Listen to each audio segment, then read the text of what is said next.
20 de abril de 2017. Depois de empate no tempo normal, Inter elimina Corinthians nos pênaltis e avança na Copa do Brasil. É a 6ª eliminação do Timão em Itaquera.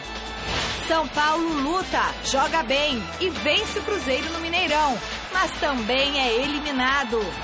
Pela Libertadores, Santos empata com Santa Fé na Colômbia e segue líder do grupo. Fernando Praz é mais um a botar fé na virada do Palmeiras no Paulistão. E ainda, as definições dos confrontos das oitavas da Copa do Brasil e os destaques da Libertadores e da Champions League. Oi, gente, boa noite. O Gazeta Esportiva começa falando da Copa do Brasil. O Corinthians voltou a empatar com o Internacional em 1-1 e foi derrotado nas cobranças de pênaltis por 4-3. O resultado desclassificou a equipe da Copa do Brasil e aumentou para 6 o número de eliminações em decisões dentro da Arena em Itaquera. Veja como foi a partida na narração de Osmar Garrafa. Autoriza Marcelo de Lima Henrique do Rio de Janeiro. Copa do Brasil, bola rolando na Arena Corinthians, vale vaga nas oitavas, aqui tem Corinthians e Internacional, é a Copa do Brasil na Gazeta pra você. Wagner, jogou lá pra dentro da área pro Jô, passou por todo mundo, olha o gol, olha o gol, olha o gol! Gol! É do Corinthians! Maicon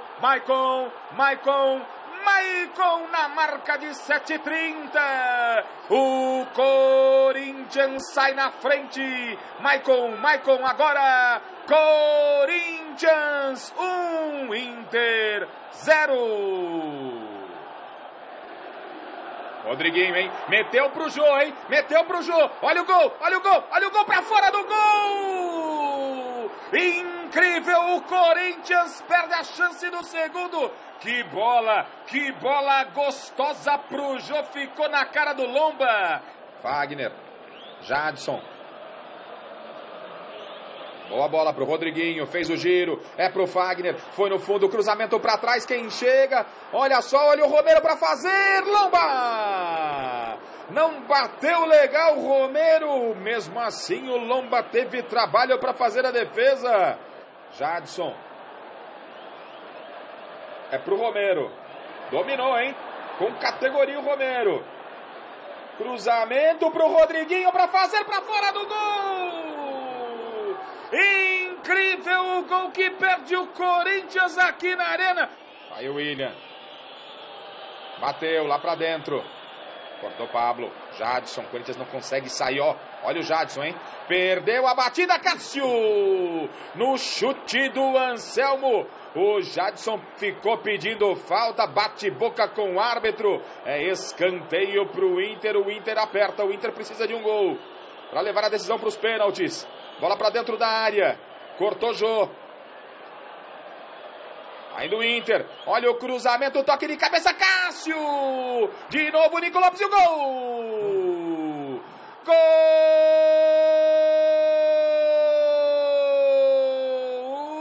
do Internacional. Fagner contra, eu tava dizendo, o Corinthians estava pedindo para levar o gol, e levou. Escanteio, bola para dentro da área, o toque de cabeça, passou muito perto, a chegada ali do Pablo e do Balbuena, hein? Rodriguinho vai tocando bola o Corinthians, olha pro Arana. Se complica a defesa do Inter. Jô brigou. Olha o Cleiton para fazer para fora do gol. É incrível o gol que perde o Cleiton. A bola ficou açucarada na frente dele. Era só bater. Era só meter pro fundo do gol. O Cleiton meteu um bico na bola. Marquinhos Gabriel. Jô tá lá dentro. Cleiton também.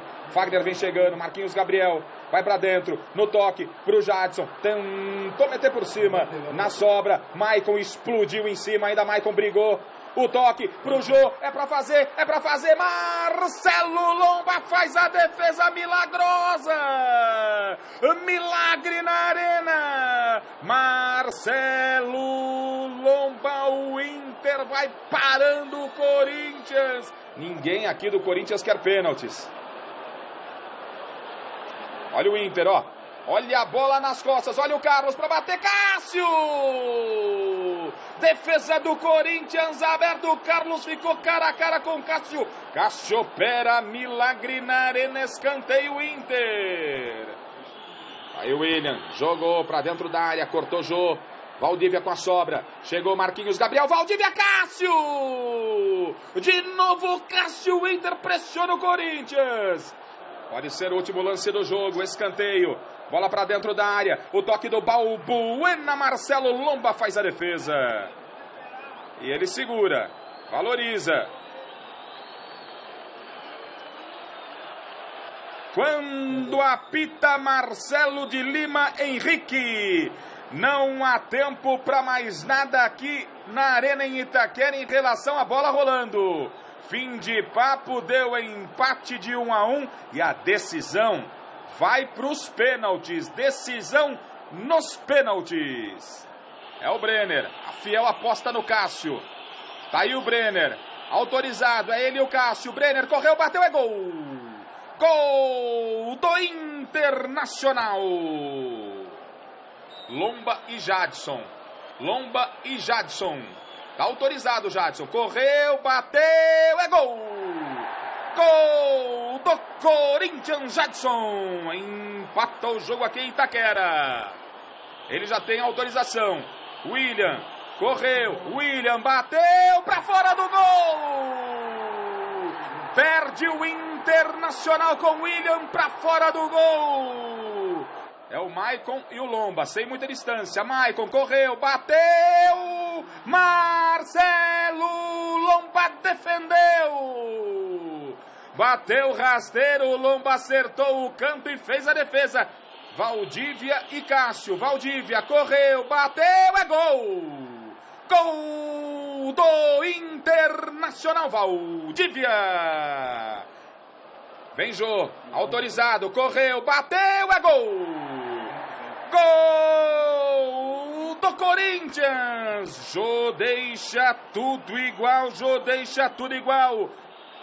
Cuesta, Cássio, Cuesta, gol! Gol do Internacional, Cuesta, Marquinhos Gabriel, tomou distância, Marquinhos Gabriel, correu, bateu, Marcelo Lomba, no meio do gol, rasteirinha, Lomba com a pontinha do pé. Léo Ortiz, é ele e o Cássio, Léo Ortiz, caminhou, correu, bateu, Cássio! Cássio salva o Corinthians, deixa o Corinthians vivo na Copa do Brasil. Defesaça do Cássio, tudo igual. Lomba no meio do gol, Fagner, demorou, tá autorizado. Ele bate meia altura, Fagner correu, bateu, é gol! Gol do Corinthians! Aí o Diego entrou só para bater pênalti, o Diego, hein? Foi lá, parou, Diego bateu, é gol! Categoria para fazer o gol do Inter. E o Cássio reclama, vai mandar voltar, hein? Deixa eu ver, vai mandar voltar pela paradinha, ó. Ou não? Eu sim. É que ele tira o cartão ali. Aí, valeu o gol do Inter. Autorizado, Guilherme Arana, correu, bateu, tô dizendo, não é força, é jeito, acabou o Corinthians, está fora da Copa do Brasil, deu Internacional. Jogo grande, que é sempre Corinthians e Inter, jogo decisivo, apareceu, tem que fazer, né? E a gente criou as oportunidades. O time trabalhou para isso, conseguiu girar a bola como a gente imaginava que tinha que ser de um lado e terminando principalmente pelo lado esquerdo, chegando na área do adversário. Faltou matar. A gente sabe que tivemos condições de matar o jogo antes de ir para os pênaltis, mas como eu falei, agora é o momento de ter tranquilidade, o grupo está junto, todo mundo um dando força para o outro, né, para que a gente faça um grande jogo no domingo e aí a confiança volte e aí tudo volte ao normal. Apesar de ser novo, a gente tem que ter a maturidade de esfriar a cabeça todos juntos. O grupo é muito bom. Como eu já falei em algumas entrevistas, que é uma família, então estamos chateados sim, mas amanhã é outro dia e vamos estudar o São Paulo porque tem um jogo muito importante. Houve uma conversa sua com o Carille, por que você não figurou na relação dos batedores, jogador experiente que sabe bater na bola? Primeiro, ele perguntou, né, como é que eu estava. Eu falei para ele que estava bastante cansado, porque já tinha corrido bastante. O joelho estava doendo um pouco e ele perguntou se eu estava confiante para bater. E eu perguntei, se você quiser, eu bato. Mas, se tiver outro jogador mais confiante, porque pênalti é confiança, ele pode bater. E ele decidiu os 5 primeiros. E depois, quando foi para os alternados, conversei o Arana e o Cleiton, que eram os jogadores que não tinham batido ainda. E o Arana falou, pode deixar que eu bato. Tudo bem. Então, ele teve a atitude e a confiança de bater. Mas, infelizmente, o futebol é assim mesmo, né? Nem sempre a gente consegue acertar. É o momento mais difícil da minha carreira, com certeza. Carreira também de 3, 4 meses, né? Muito curta. Mas muito satisfeito com tudo que está acontecendo, pela entrega, determinação e entendimento dos jogadores da ideia de jogo. Grande noite para você que acompanha o Gazeta Esportiva. Nem sei por onde começar. Se pela declaração do Rodriguinho. Pelo começo? Então tá. Então vamos lá. Corinthians deu pintas de que teria uma jornada excepcional. Fez um gol logo de cara, 7 minutos com o Maicon. Criou logo em seguida uma outra oportunidade com o Jô. Teve outra com o Romero. Foram 4 boas oportunidades no primeiro tempo. Poderia ter matado o jogo no primeiro tempo, o Corinthians se quisesse. Então, estava senhor do jogo e o Inter nem tão inspirado. No segundo tempo, o Corinthians se acomodou. Essa é a realidade. Acho que tinha a sensação de que o jogo estava na mão e ficou na dele.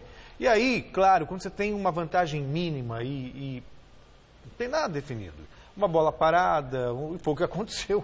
Uma bola parada, um chute que ia para fora, bateu no Fagner e entrou. Aí o Corinthians entrou em desespero. Aí percebeu que podia jogar, o que não jogou antes. Vai para cima, define, tenta fazer matar o jogo de uma vez. E criou oportunidade para matar o jogo. O Cleiton teve uma chance de ouro para matar o jogo, não fez. Obviamente vem os pênaltis, dava para perceber que os jogadores estavam abalados, eles queriam evitar os pênaltis de tudo quanto é jeito, por isso foram para cima, para evitar o pior, porque na hora da cobrança do pênalti, é isso, é nervosismo, é tensão, é a torcida ao lado, eu acho que vale como aprendizado. Né? Se eles tivessem treinado bastante, eles iam estar mais confiantes. Tem que calejar, ainda isso emocionalmente não está totalmente equilibrado, ficou claro isso, com medo dos pênaltis. O próprio Rodriguinho, eu fico com muita vontade porque o Rodriguinho, ele foi, para mim, o melhor jogador do Corinthians no ano passado. E nessa temporada continua sendo o melhor jogador do Corinthians. Agora, estou cansado, uma decisão por pênaltis, sabe, não estava com a cabeça boa para bater. Cansaço tá para jogar uma prorrogação, tudo bem, mas para lá pegar uma bola e colocar no gol, chutar, sabe, é confiança, é cabeça. E isso, eu acho que essa confiança você adquire jogando. O Corinthians disputou 3 decisões por pênalti em Itaquera e perdeu as 3. E aí não é culpa do Carille, perdeu 2 com o Tite, que aí está fazendo chover na seleção brasileira. Então, que sirva de lição.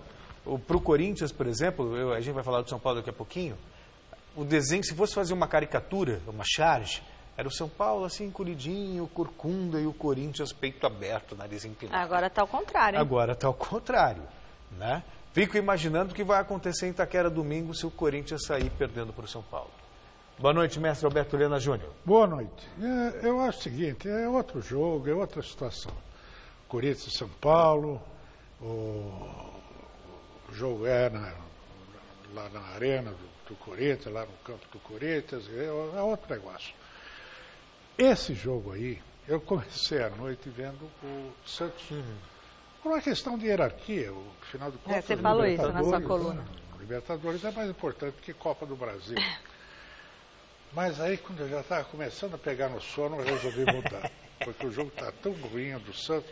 E ficou em 0-0 e você não perdeu nada. 0-0, porque não deu. Sem falar que mataram o Ricardo Oliveira, né? Sem falar que mataram o Ricardo Oliveira. Mataram o Ricardo Oliveira, fizeram o diabo. Aí fui ver o Corinthians. E o Corinthians estava aí, ó, criando essas chances todas e perdendo e tal. O time estava equilibrado. Quando, logo aos 14 minutos do primeiro tempo, entrou o Valdívia. O Valdívia mudou o espírito do Internacional, porque é aquele jogador que pega a bola e sai driblando, e os caras têm que fazer falta, enfim. Nico Lopes estava bem também. Mas principalmente o Valdívia. O Valdívia é que mudou o espírito do jogo, porque ele assusta o adversário com essas arrancadas e tal. E o Corinthians então passou a refluir, jogar mais atrás. E o que permitiu ao Internacional criar chances dele, Internacional, com essa que nós estamos vendo aí. Agora, foi quando o Carille, de repente, deu uma de Batman. Foi lá e sacou o Gabriel, um dos volantes, para botar o Marquinhos Gabriel, que é um meio habilidoso e tal. A torcida pode achar que ele não está jogando nada no Corinthians, então não... Até pode ser, mas que é um jogador de habilidade, que sabe jogar, sabe. E que é mais armador de jogadas do que o Gabriel, E tanto é que ele fez o Corinthians voltar a ser um time mais ofensivo, criou outras chances, como aquela do Cleiton, né, que foi a mais clara de todas, e acabou por... ironia do destino, cair no pé dele a perda da vaga, né? Na cobrança de pênalti. Bateu muito mal. E ele é um bom cobrador. Quer dizer, não, sabe, essa coisa que decisão, mata-mata, você não tem muito o que analisar para o futuro ou relacionar com o passado. É aquele momento. Isso. Naquele momento as coisas acontecem ou não. E aí você começa a tirar ilações. Não, porque o Corinthians agora acabou, morreu, não sei o quê. Não, nada disso. Esses times todos são mais ou menos a mesma coisa, viu? Tudo mais ou menos a mesmo nível. Você vai falar assim, o Internacional está na segunda divisão. Mas e daí? É o Internacional. Né? Claro. Como era o Corinthians que estava na segunda divisão? Quer dizer, sabe, é bobagem isso. Agora o Corinthians não pode tremer nos pênaltis contra o São Paulo também, né? Se for para os pênaltis, né? E o Marquinhos Gabriel, só para encerrar essa parte, o Roberto ali falou do Marquinhos Gabriel. É bom lembrar que quando ele estreou no Corinthians, era um jogo contra o Nacional do Uruguai, teve um pênalti para o Corinthians, ele foi lá, pegou a bola, tinha acabado de entrar, tinha acabado de chegar, foi lá, cobrou e fez o gol. Né? Quer dizer, então que mostra que ele tem personalidade, não tem... Nós estamos para começar com essa coisa, amarelão, nada a ver, bobagem. Mas os jogadores, Bagio deixaram já perdeu muito pênalti, a Zico desejar. já perdeu pênalti, um monte de gente já perdeu pênalti. Sócrates, acontece. Bom, no Mineirão, o São Paulo bem que tentou. Foi melhor que o Cruzeiro durante a maior parte dos 90 minutos, venceu o jogo por 2-1, mas também foi eliminado da Copa do Brasil. Mas foi eliminado jogando bem, veja os gols. No Mineirão, o São Paulo foi para cima do Cruzeiro desde o começo e conseguiu abrir o placar no cruzamento de Morato para Lucas Prato. Foi o primeiro gol do argentino pelo tricolor fora do Morumbi, 1-0. No segundo tempo, Thiago Neves deixou tudo igual na cobrança de falta que desviou na barreira, matando o goleiro Renan. 19º gol de bola parada da Raposa na temporada. Aos 33, Rodrigo Caio escorou, Michael ajeitou de peito e Gilberto, em posição irregular, fez o segundo do São Paulo. Mas o placar de 2-1 não foi suficiente para classificar o time paulista às oitavas de final da Copa do Brasil. Não é bom, né, perder nunca. Não vamos ser também querer inverter a ordem das coisas. Claro que perder não é bom. Mas se tivesse que perder, seria perder de 2-1, com um resultado de 1 gol de diferença e conquistando a classificação.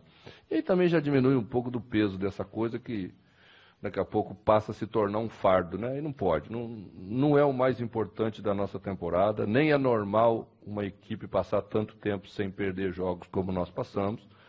E também não somos uma equipe imbatível que não tenha merecido em algum momento perder uma das partidas que até agora a gente não tinha perdido. Tenho que dizer só, lamentar não ter saído o terceiro gol, que era completamente possível, as chances para isso foram criadas, infelizmente a bola não entrou. Por outro lado, eu vejo o fortalecimento de um grupo para o decorrer do ano, né? Especialmente para o Campeonato Brasileiro que vem por aí, a gente começa a encontrar um caminho, alternativas, e o São Paulo vai ser um time mais competitivo do que muitos esperam para esse Campeonato Brasileiro. Ganhou, não levou, mas fica um legado e tanto. São Paulo foi eliminado da Copa do Brasil, mais de cabeça erguida. Sabe, eu acho que o São Paulo tem razões de sobra para acreditar que pode brigar por vaga na final do Campeonato Paulista. É real, é fato. Sabe, não é nenhum absurdo. Claro que é muito difícil, mas condições de fazê-lo o São Paulo tem. Ah, sem dúvida. Agora não é o que eu disse, todos os times são mais ou menos a mesma coisa tecnicamente. Às vezes tem nada fora mudanças demais. Não tem nada demais. O São Paulo tem a vantagem de ter 2 centroavantes que são artilheiros e que estão fazendo gol. Porque não basta ser artilheiro, porque o artilheiro geralmente tem aquela fase de lua, que ele faz o gol toda hora, e tem o período de estio, né? Não consegue meter uma bola dentro da rede nem quando ele está sozinho com ela e a rede vazia. E o Cruzeiro, eu acho que ele jogou mais pelo resultado. Jogou com o negócio regulamento embaixo do braço. Então tinha ganho do São Paulo, tinha ganhado do São Paulo aqui por 2-0 e achou que lá era só segurar as pontas que o São Paulo logo se autoanularia. E não foi assim. O São Paulo jogou bem. Esse menino recém-contratado aí foi muito bem. Eu não conhecia realmente, Morato. Fiquei impressionado também, confesso. Ele foi muito bem. Acho que o Rogério perdeu a chance de matar esse outro e pelo menos dar mais poder ofensivo ao São Paulo na segunda parte do segundo tempo, quando ele poderia ter metido o Luiz Araújo no time e preferiu manter a cautela ali no meio de campo. Acho que esse momentinho, o treinador, ele precisa ter, antes de tudo, um senso de percepção único. Cara, tem que ter aquela seiteira, aquele estalinho, é a hora de fazer isso aqui. É o feeling. Quem tinha muito isso era o Brandão, Oswaldo Brandão. De repente ele fazia uma loucura. Uma vez eu estava entrevistando o Leão, quando tinha assumido o Santos, e o Leão é assim. Ele fazia tudo errado e dava certo. e é isso, sabe? É uma coisa, o cara tem uma percepção, uma capacidade de leitura do jogo muito refinado, uma sintonia fina em que ele possa fazer essa mudança que às vezes muda tudo, vira o cenário de cabeça para baixo. Mas foi bem o São Paulo e é uma ótima expectativa para o jogo de domingo. Vote na enquete que está no ar no site gazetesportiva.com. A gente quer saber o seguinte: qual foi a desclassificação mais dolorosa? A do Corinthians ou a do São Paulo? Lá no site gazetesportiva.com tem as estatísticas de como jogou o Corinthians, de como jogou o São Paulo. O São Paulo jogou muito melhor que o Corinthians. Jogou, aliás, melhor que o adversário e foi desclassificado. O Corinthians, ao contrário, jogou pior que o adversário. Foi péssimo em finalizações, foi péssimo em criatividade, enfim. Entre lá no site, veja tudo isso. Mas agora a enquete. Qual desclassificação foi mais dolorosa? Eu acho a do Corinthians. É uma resposta tão difícil. As duas, obviamente, a derrota sempre é dolorosa. A do Corinthians foi nos pênaltis. Acho que a do São Paulo é mais dolorosa. Você acha? Sim, porque o São Paulo fez o que parecia impossível. Fez 2-1, poderia fazer o terceiro, criou oportunidade para isso. Jogou bem. Jogou bem e foi eliminado. Acho que talvez pelo feito a do São Paulo. E aí, mestre?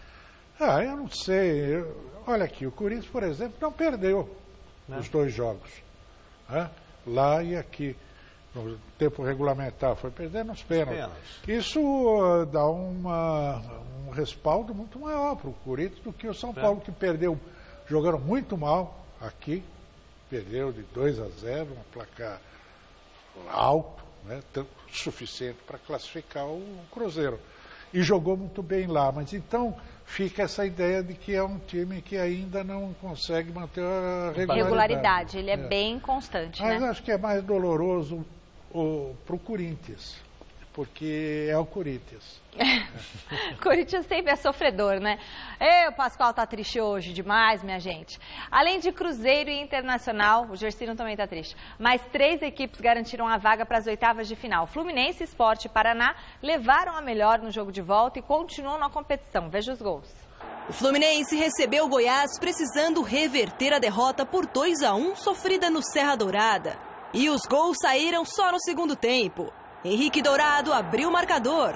4 minutos depois, Nogueira ampliou a vantagem. Este resultado já era o suficiente para classificar o Flu, mas a equipe queria mais. Aos 37, Pedro deixou dele e definiu a passagem do time carioca às oitavas para enfrentar o Grêmio, 3-0. Em Santa Catarina, o Sport saiu na frente do Joinville com Leandro Pereira já aos 27 minutos do segundo tempo. O Jack precisava virar o placar para forçar os pênaltis e chegou ao empate com Bruno Rodrigues, 1-1. No finalzinho, aos 44, a defesa do Leão vacilou e Marlisson apareceu sozinho para fazer o segundo do Joinville. Nas penalidades, melhor para o Sport, que contou com a estrela do goleiro Magrão para avançar. Depois de ele defender 2 cobranças, Matheus converteu o pênalti decisivo e colocou a equipe pernambucana nas oitavas de final. O próximo adversário será o Botafogo. A CBF realizou nesta quinta o sorteio dos confrontos das oitavas de final. Além dos 5 classificados da quarta fase, irão participar também as 8 equipes que disputam a Libertadores, mais os campeões da Copa do Nordeste, da Copa Verde e da Série B. Palmeiras, Grêmio, Botafogo, Santa Cruz, Cruzeiro, Paraná, Flamengo e Santos fazem o primeiro jogo em casa. Confira os confrontos. Vamos ver a arte aqui. O Palmeiras enfrenta o Internacional, o Grêmio joga com o Fluminense, Botafogo e Sport, Santa Cruz e Atlético Paranaense, Cruzeiro e Chapecoense, aí Paraná e Atlético Mineiro, Flamengo e Atlético Goianiense e Santos e Paysandu, certo? O assunto agora é a Libertadores. O Santos empatou com o Santa Fé em 0-0, garantiu a liderança do Grupo 2 com 5 pontos. O repórter Alexandre Silvestre acompanhou o jogo ao lado de um grupo de torcedores que resolveram se reunir e se unir após uma crise de depressão. Veja só. Dezenas de santistas se reúnem num bar na Vila Mariana, em São Paulo.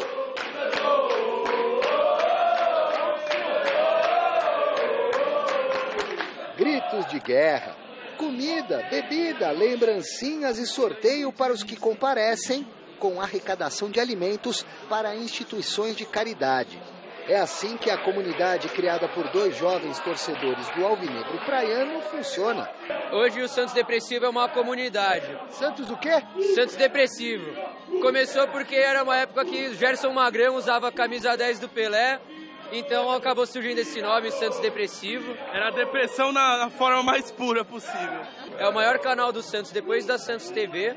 Temos mais de 30 mil inscritos, a gente vai nos jogos, a gente filma a torcida, a gente filma aquele lado que a TV não mostra. E vocês tiram muito sarro dos rivais, do próprio Santos, como é que é? Então, a maioria das nossas brincadeiras são dentro do próprio Santos mesmo. A gente procura brincar com os jogadores do Santos, mas sempre é bom tirar aquela casquinha com o rival, né? Nada virtual é o duelo entre Santos e Santa Fé na Libertadores. Motivo mais do que suficiente para a galera se juntar, torcer pela permanência no primeiro lugar do Grupo 2 e sonhar com o Tetra, apesar de uma recente decepção num outro campeonato. Eu não lembrava mais como era não ver o Santos na final. Achei estranho até, nem sei se vai rolar a final mesmo, se eles vão deixar ter uma final sem o Santos. No El Campinha, em Bogotá, jogo apagado. No boteco, nem tanto. Aqui pode.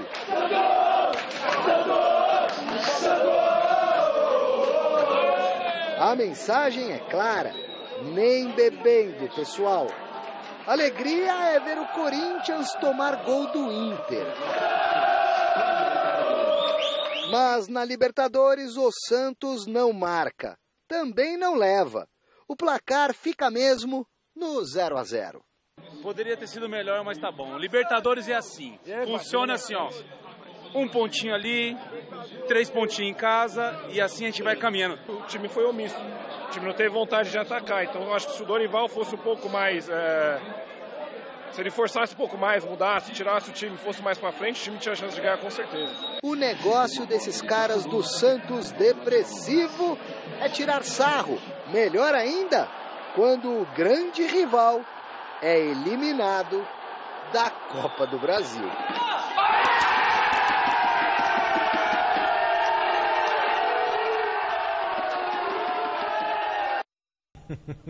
Eu estava me lembrando justamente do senhor, mestre. O senhor disse que estava lá vendo o jogo do Santos, de repente estava tão sonolento que o senhor passou a ver o jogo do Corinthians. Ou seja, até para os torcedores do Santos, a emoção estava no jogo Corinthians e Inter e não no jogo do Santos. Teve uma curiosidade, houve um minuto de silêncio por causa do falecimento do Neneco. Caneco, desculpa, Neneco. Caneco. E aí, de repente, o narrador do estádio falou que em um minuto de silêncio por causa do falecimento de Ricardo Oliveira. O Ricardo Oliveira em campo. Não é só a gente aqui que comete gafe, não, tá? As gafes estão se perpetuando por todo mundo. Ele escutou, o será? Um ponta-direita do Santos, no período áureo do Santos, nos anos 60, era descendente japonês, fato raro no futebol brasileiro, sobretudo naquele tempo, né? E que tinha havido um jogador também de descendente de japonês que já tinha jogado no Corinthians junto com o Rivelino, o Totti, que era também um ponta-direita. E o Caneco, o Milton Neves anda dizendo por aí, viu, que o Caneco que inventou a carretilha. Foi não, viu, Milton? Foi não. Quem fazia isso antes do Caneco, que realmente fazia essa jogada, era o Gonçalo, que também jogou no Santos, jogou no São Paulo, jogou na Portuguesa Santista e no Fluminense. Gonçalo, que era um debochado, tinha um controle de bola absolutamente incrível, driblava até a sombra e era um jogador descabeçado, né? O pessoal chegou a uma ocasião, conta essa historinha aqui que é interessante. Ele estava no Fluminense, o técnico era o Zezé Moreira. O Zezé Moreira, eu sempre que estava de terno, 40 graus à sombra no Rio de Janeiro, ele sempre de terno, cara sério, não deixava nada passar em branco, sempre sisudo. E o Gonçalo começou a fazer muita palhaçada no treino, na Laranjeira cheia, era véspera de jogo com o Flamengo, o Fla-Flu, aqueles negócios. E ele começou a fazer tanta palhaçada que o Zezé Moreira expulsou, tirou ele de campo. Aí ele, na beirada do campo, pegou a bola e começou a fazer embaixadinha, matar no pé, e dar a volta no estádio. A torcida esqueceu o treino, só aplaudia ele. O Zezé Moreira acabou com o treinamento porque disse que não dava. Ele arrebentou, foi mandado embora do Fluminense. Cara, foi peitar o chefe. E esse cara que fazia carretilha. Tá vendo? No Paraguai, o Atlético Mineiro foi derrotado pelo Libertad e viu a disputa pela ponta do Grupo 6 embolar. O Atlético Mineiro foi até Assunção, no Paraguai, enfrentar o Libertad e acabou perdendo por 1-0. Ángel Lucena marcou o gol solitário da partida. Hoje não tinha como jogar futebol. A gente ainda tentou colocar a bola no chão para ver se tocava um pouco, mas a bola prendia. E acabou, depois daquele gol a gente teve que expor mais ainda e tentar no abafo alguma coisa, depois que entrou o Rafa, melhorou bastante. Ser derrotado, né, da derrota, o que a gente sente é ter produzido pouco e não ter conseguido igualar o jogo que estava sendo disputado num gramado bastante pesado. É claro que perder na competição nunca é bom, né, mas nós temos jogos em casa, né, para decidir a classificação a nosso favor. Vamos falar, né? O Roger Machado, o garoto, eu tenho uma admiração pelo trabalho dele, pela cabecinha dele, que é muito boa. E esperava muito mais. E o Atlético não está conseguindo decolar. E é um dos times, é o caso do Palmeiras, é um dos 2, 3 times, se você quiser incluir o Flamengo, que tem um elenco extraordinário. Entende? Jogadores de primeira linha. Jogadores perfeitos para botar em campo os conceitos do Roger Machado, que são muito bons, futebol mais atuante, mais ofensivo e tal. E não está dando certo. Tanto que já estão cornetando muito, já estão cogitando, inclusive, uma demissão. Eu esperava mais também, confesso. Né? Bom, tá certo. Fala, bruxa loura. Vocês param no meio da conversa, nunca vi. Como assim? Ah, vocês dão Tem corte. vírgula, vírgula, ponto. Ponto. Então, de repente, nos outros jogos da quarta-feira... Já fica esperta na vírgula. Não é que você, às vezes vocês fazem umas reticências que me atrapalham. Nos outros jogos da quarta, pela Libertadores, o que aconteceu? Pelo grupo do Grêmio, o Deportes Iquique goleou fora de casa. E o atual campeão Atlético Nacional decepcionou nessa edição da competição com 3 derrotas em 3 jogos. O clube colombiano está praticamente eliminado ainda na primeira fase. Você sabe andar de bicicleta? Sabe andar de bicicleta, mestre? Eu já esqueci, minha filha. Não, isso nunca se esquece. E Celso, sabe? Claro, não. Não sabe, não. Claro que sei. Sabe? Então, ó, tá todo mundo convidado para participar da prova ciclística 9 de julho, que vai acontecer no dia 9 de julho, cai num domingo, é feriado aqui em São Paulo, cedinho. Se inscreva no site gazetesportiva.com, vai pedalar, vem pedalar com a gente aqui. A chegada e a saída são no Jockey Clube de São Paulo. Circuito maravilhoso na cidade de São Paulo também, passa pelo Obelisco, passa por vários lugares legais. É um passeio super bacana, não tem subida, difícil, nada, então dá para você curtir legal. Prova ciclística 9 de julho, inscrições através do site gazetesportiva.com. Entra lá, tá bom? Hora de falar de campeonato paulista aqui no Gazeta Esportiva. Depois de um começo de ano irregular, a Ponte Preta se achou depois da chegada do Gilson Kleina. O atacante Luca conversou e contou aí sobre a boa fase da Macaca. Veja na reportagem do Fernando Gavini. Quem vê a Ponte Preta agora, muito perto da classificação para a final do Campeonato Paulista, depois dos 3-0 sobre o Palmeiras, não imagina o que esse grupo já passou. Luca lembra muito bem porque sentiu na pele. Nosso grupo recebeu, você falou aí, pancadas muito grandes durante a competição, na primeira fase. Depois do empate contra o Santo André, ninguém sabe do que aconteceu, né? Então recebemos muitas críticas, grupo ruim, grupo desunido. E olha que Luca era um daqueles que se salvavam das críticas. Vindo do Corinthians, o atacante se destacou desde o começo do Paulistão. Mas isso aconteceu até que os gols começaram a rarear. Antes de marcar contra o Palmeiras, nem ele se lembrava do último gol que havia feito. Cara, não lembro. Acho que eu fiquei umas 4 partidas sem marcar, não sei. Bastou um pouco de esforço para ele se lembrar. Foi no empate de 3-3 contra o Santo André. Acho que foi contra o Santo André que eu cheguei chutando, né? Incomodou um pouquinho, mas... tá bom. Acontece, às vezes acontece. Futebol é assim, futebol é muito competitivo. Tu tem que estar preparado em todas as situações que possam ocorrer. Eu procurei trabalhar, né? Segurar a bronca aí, porque vocês sabem que é difícil. O gol marcado contra o Palmeiras foi um alívio para Luca, que não balançava a rede há 5 partidas. Um dos principais jogadores da Macaca, desde o começo do Paulistão, o ex-corintiano vinha caindo de rendimento. Tanto que no segundo jogo da semifinal contra o Santos, ele foi substituído no intervalo e teve uma conversa franca com o técnico Gilson Kleina para recuperar o seu melhor futebol. Ele falou o que precisava e eu também falei o que pensava. Fomos bem claros um com o outro, tinha total ciência de que tinha sido um pouco abaixo contra o Santos. E acertamos o que tinha que acertar. Luca não quer entrar em detalhes sobre o que foi conversado com o treinador, mas a reação foi imediata.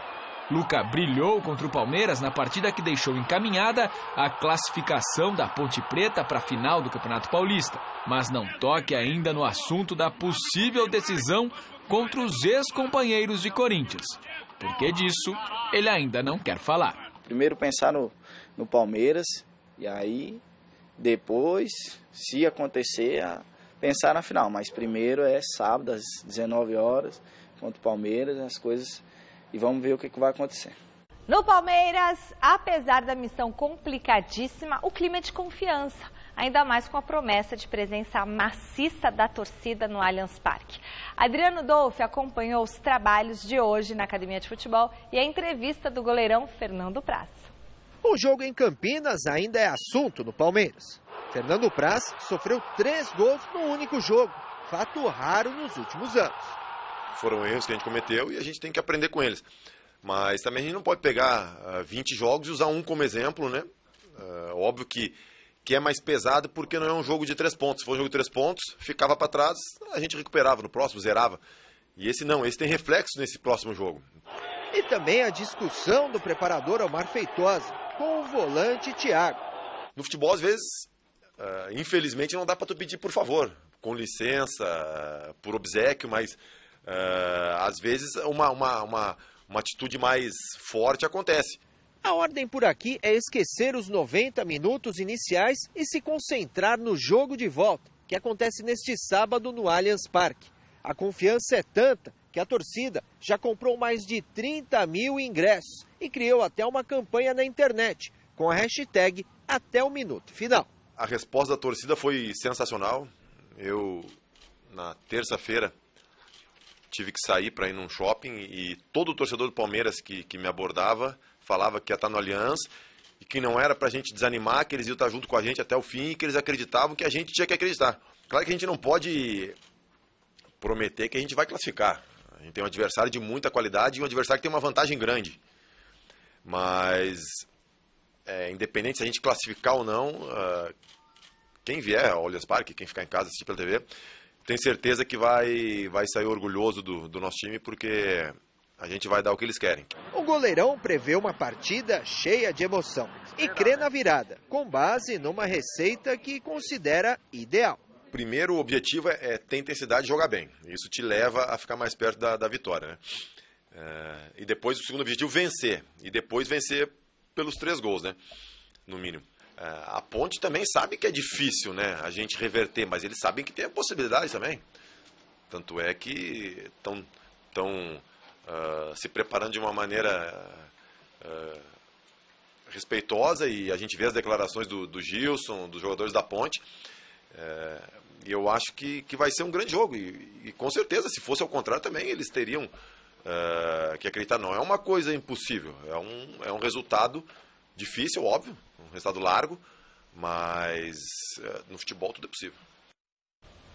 Até porque na hora quando a bola rola, de repente um gol no começo, sai o segundo, aí o outro time já se desestabiliza emocionalmente. Acho que esse é o caminho do Palmeiras, é tentar fazer o gol o mais rápido possível. E não parar. O problema do Palmeiras é que o Palmeiras, ele durante uma partida, ele oscila muito. Tem que partir para ele, tem que se impor.